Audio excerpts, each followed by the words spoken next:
अगर आप भी म्यूचुअल फंड के अंदर पैसा जमा करते हैं और आप ये सोचते हैं कि मैं तो लॉन्ग टर्म का इन्वेस्टर हूं, तो आप यहां पे गलत भी हो सकते हैं, क्योंकि आप म्यूचुअल फंड के नाम पे हो सकता है कि लीगल गैम्बलिंग कर रहे हो। मैं सीधी बात बोल रहा हूं, आप हो सकता है कि म्यूचुअल फंड के नाम पे एक लीगल गैम्बलिंग कर रहे हो। क्या आपने कभी सोचा है कि जिस म्यूचुअल फंड को आपने चूज किया है, जिस भी म्यूचुअल फंड के अंदर आप पैसा इन्वेस्ट करते हैं, वो म्यूचुअल फंड आपको किस बेसिस पे रिटर्न दे रहा है? ये तो बहुत सारे लोग सोचते ही नहीं है, या बहुत सारे लोगों के माइंड में ये सवाल कभी आता ही नहीं है कि मेरा म्यूचुअल फंड मेरे को किस बेसिस पे रिटर्न दे रहा है। आज इस पूरे वीडियो के अंदर हम उन्हीं म्यूचुअल फंड के बारे में बात करने वाले हैं जो अपने आप को नाम के केवल म्यूचुअल फंड बोलते हैं, बट एक्चुअल में उनका काम होता है एफएनओ वाला, फ्यूचर एंड ऑप्शन वाला।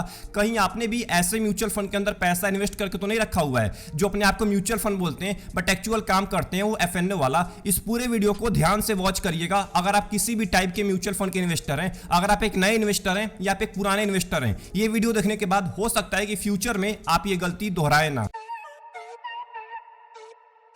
आपने जब पहली बार म्यूचुअल फंड के अंदर पैसा इन्वेस्ट करना स्टार्ट किया था तो आपने क्या सोचा था? आपने तो यही सोचा था ना कि मैं तो बहुत ज्यादा सेफ जगह पे पैसा इन्वेस्ट कर रहा हूं, क्योंकि म्यूचुअल फंड बहुत ही सेफ माना जाता है स्टॉक्स के मुकाबले। अगर आपको सेफ नहीं जाना होता तो आप स्टॉक्स के अंदर पैसा इन्वेस्ट कर रहे होते, जहां पे बहुत ज्यादा रिस्क होता है, जहां पे आपको खुद बैठ के चूज करना होता है। आपने म्यूचुअल फंड इसीलिए चूज किया कि मेरे को ज्यादा दिमाग लगाने की जरूरत ना पड़े, मेरा पैसा सही जगह पे इन्वेस्ट किया जाए, जिसके लिए वहां पे फंड मैनेजर बैठा होता है। इसीलिए आपने म्यूचुअल फंड को चूज किया था। बट अगर मैं आपसे बोलूं कि आज के टाइम में कुछ ऐसे म्यूचुअल फंड कैटेगरी हैं जो आपके पैसे को लॉन्ग टर्म इन्वेस्टिंग के नाम पे शॉर्ट टर्म गैम्बल में इन्वेस्ट कर रही हैं, तो आपका क्या रिएक्शन होगा? बिल्कुल, आज हम उन्हीं म्यूचुअल फंड के बारे में बात करने वाले हैं। स्पेशली 3 ऐसी म्यूचुअल फंड कैटेगरी है ना जो ये काम कर रही हैं। पहला म्यूचुअल फंड है सेक्टोरल म्यूचुअल फंड। सपोज करिए 2021 के अंदर में आपने इंफ्रा सेक्टोरल फंड के अंदर पैसा इन्वेस्ट किया, इंफ्रा म्यूचुअल फंड के अंदर, कोई भी म्यूचुअल फंड हो सकता है। उसके बाद 2022 के अंदर में गवर्नमेंट बजट लेके आती है और इंफ्रा सेक्टर में बजट को और ज्यादा बढ़ा दिया जाता है। अब इसके वजह से क्या होता है कि इंफ्रा सेक्टर भागना स्टार्ट करता है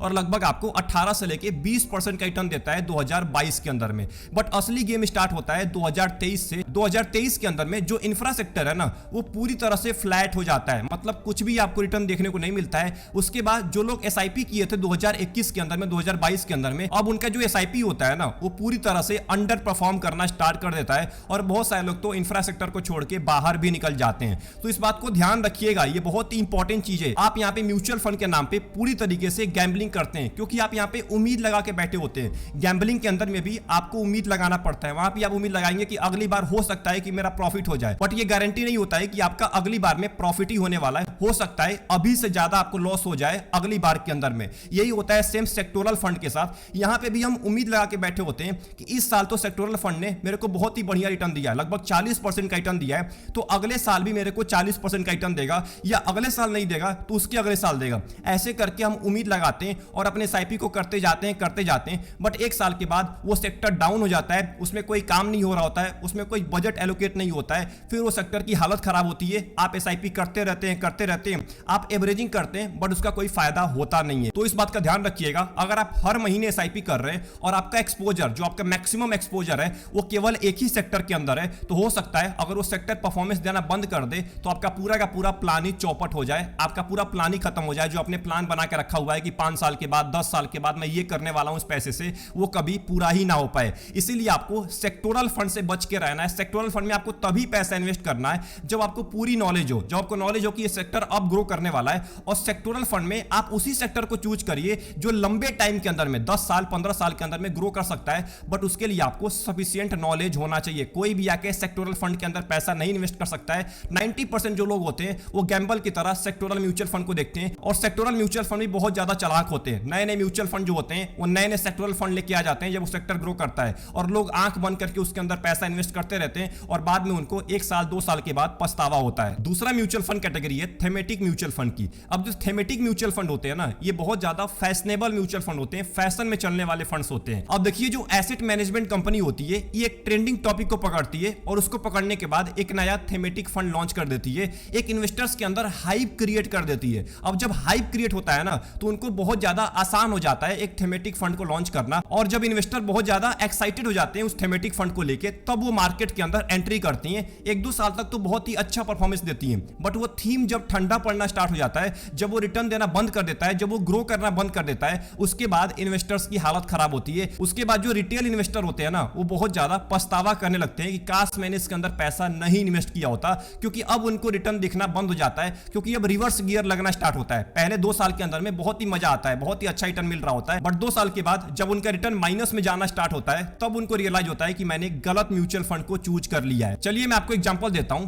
ESG फंड ने 2021 के अंदर में खूब पैसा उठाया था। उस टाइम पे सेक्टर बहुत तेजी के साथ ग्रो कर रहा था, बट अगर मैं आपको 3 साल का CAGR दिखाऊं ESG फंड्स का, तो अभी केवल 5.2% का है, या लगभग 5.5% का है। मतलब अपने बेंचमार्क को भी बीट नहीं कर पाया है। ये सबसे बड़ा एग्जांपल होता है। यही आपको चीज दिखाती है कि 1 साल के अंदर में, 2 साल के अंदर में कोई थीमेटिक फंड अच्छा परफॉर्मेंस दे रहा है तो ये मतलब नहीं है कि वो आने वाले सालों में भी देगा।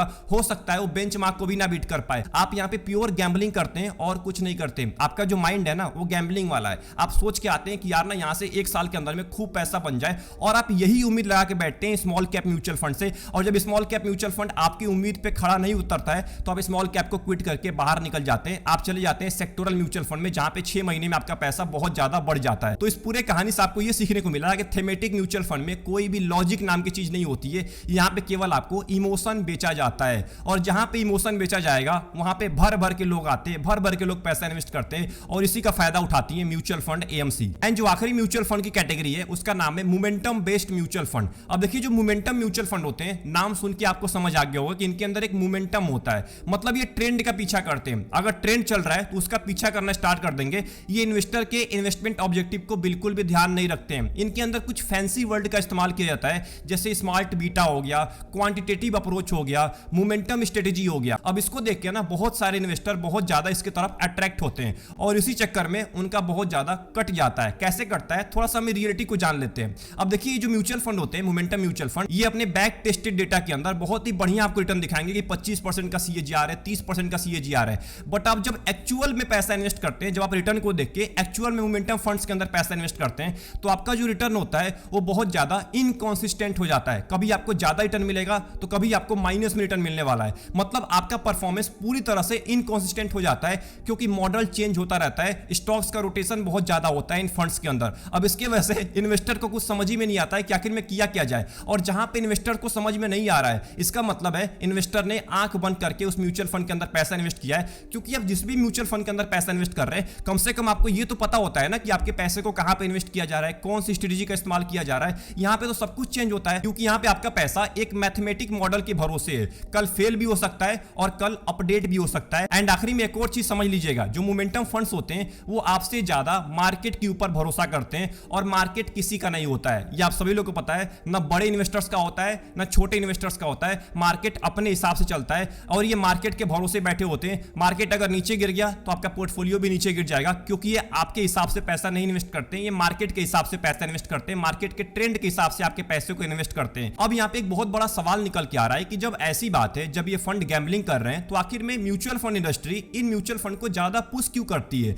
इनको और ज्यादा क्यों दिखाया जाता है इन्वेस्टर के सामने। इनके कुछ रीजन है, इसको समझ लेते हैं। सबसे पहला रीजन है हाई टोटल एक्सपेंस रेशियो। जो इनका हाई TER होता है ना, इसके वजह से इनको सबसे ज्यादा पुश किया जाता है, क्योंकि जिसका कम AUM होगा, आपने अगर सेबी का चार्ट देखा होगा, आपके स्क्रीन के सामने एक सेबी का चार्ट दिख रहा होगा, ये टोटल एक्सपेंस रेशियो का चार्ट है। इसमें देखिए जिस म्यूचुअल फंड का AUM 500 करोड़ का है, वो कितना आपसे एक्सपेंस रेशियो चार्ज कर सकती है, और जिसका AUM 40-50 हजार करोड़ से ज्यादा है, वो कितना आपसे एक्सपेंस रेशियो चार्ज कर सकती है मैक्सिमम। तो यहीं से आपको साफ साफ दिख रहा है कि जिसका कम AUM होता है, एसेट अंडर मैनेजमेंट, वो आपसे ज्यादा एक्सपेंस रेशियो चार्ज कर सकती है, और इसी का फायदा उठाती है एसेट मैनेजमेंट कंपनी। वो नए नए थीमेटिक फंड को, नए नए सेक्टोरल फंड को, नए नए मोमेंटम फंड को मार्केट के अंदर लेके आती हैं, ताकि आपको ज्यादा एक्सपेंस रेशियो देना पड़े, क्योंकि एसेट अंडर मैनेजमेंट बहुत ज्यादा कम होता है उन फंड्स का, इसीलिए वो टोटल एक्सपेंस रेशियो बहुत ज्यादा आपसे चार्ज कर सकती हैं। इससे AMC का फायदा होता है। दूसरा रीजन है, जो एसेट मैनेजमेंट कंपनी होती है ना, इनको थीमेटिक म्यूचुअल फंड से बहुत ज्यादा पैसा मिलता है, बहुत ज्यादा पैसा आता है, क्योंकि जब कोई थीमेटिक फंड आता है मार्केट के अंदर में, तो लोग भर भर के उसके अंदर पैसा इन्वेस्ट करते हैं, और इसका फायदा उठाती है एसेट मैनेजमेंट कंपनी। अब देखिए मैं आपको ये बिल्कुल नहीं बोल रहा हूं कि म्यूचुअल फंड सही नहीं है, म्यूचुअल फंड बिल्कुल सही है,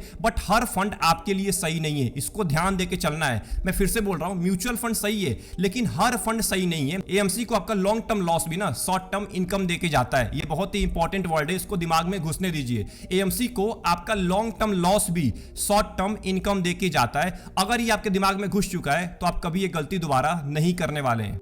अब आखिरी में बात कर लेते हैं कि आखिर में कौन से फंड को हमें चूज नहीं करना चाहिए और कौन से फंड्स के ऊपर हमें ज्यादा भरोसा करना चाहिए। अब देखिए, मैंने आपको कुछ नाम बता दिया है, जैसे सेक्टोरल फंड हो गया, थेमेटिक फंड हो गया, मोमेंटम फंड हो गया। इनसे आप दूरी बना के रखिए, ये आपके लिए नहीं बना हुआ है। ये उनके लिए बना हुआ है जो बहुत ज्यादा एक्सपीरियंस इन्वेस्टर हैं और जिनको शॉर्ट टर्म में थोड़ा सा पैसा बनाना होता है, जिनको पता होता है कि कौन सा सेक्टर कब ग्रो करने वाला है और वो सेक्टर ग्रो करने से पहले ही पैसा उसमें इन्वेस्ट करते हैं और सेक्टर जब अच्छे खासे लेवल पे ग्रो कर गया होता है उसके बाद उस सेक्टर से वो बाहर निकल जाते हैं 6 महीने 1 साल के अंदर में। उनके लिए म्यूचुअल फंड बने होते हैं। बट जो 99% म्यूचुअल फंड के इन्वेस्टर होते हैं वो लंबे टाइम के लिए आते हैं, लंबे टाइम यानी कि 5 साल से ज्यादा, 6 साल 7 साल 10 साल के लिए। आपके लिए नॉर्मल म्यूचुअल फंड काफी है। आप लार्ज कैप में जाइए, मिड कैप में जाइए, फ्लेक्सी कैप में जाइए, मल्टी कैप में जाइए, स्मॉल कैप में जाइए, ये सारे म्यूचुअल फंड आपके सामने पड़े हैं। आप इनमें ना पैसा इन्वेस्ट करके आप एक ऐसे म्यूचुअल फंड के अंदर पैसा इन्वेस्ट कर रहे हैं जो सीधा सीधा आपसे गैम्बलिंग करवा रहा है। अब गैम्बलिंग के अंदर अगर आप पैसा इन्वेस्ट करेंगे तो 99% चांस है कि आप पैसा यहां से गंवा के ही निकलेंगे, आपका कोई भी प्रॉफिट नहीं होने वाला है। तो आई होप आपको ये पूरी वीडियो पसंद आई होगी। इस पूरे वीडियो को बनाने का केवल मेरा एक ही मोटिव था कि जो म्यूचुअल फंड के इन्वेस्टर हैं, जो स्पेशली रिटेल इन्वेस्टर है, उनकी आंख थोड़ी सी खुले। जो sectoral mutual fund, thematic mutual fund, momentum fund के ऊपर पूरी तरह से डिपेंडेंट होकर बैठे हुए कि ये तो मेरे को बहुत ज्यादा अमीर बना के छोड़ेगा, ये आपको हो सकता है गरीब बना के छोड़ दे। इसको ध्यान देना है। अगर आपको वीडियो पसंद आई, वीडियो को लाइक कर दीजिएगा। आपका क्या ओपिनियन है इन म्यूचुअल फंड कैटेगरी के ऊपर कमेंट बॉक्स के अंदर टाइप करना मत भूलिएगा। मिलते हैं एक और इंपॉर्टेंट वीडियो में, तब तक के लिए अपना ध्यान रखिए। Best of luck, take care.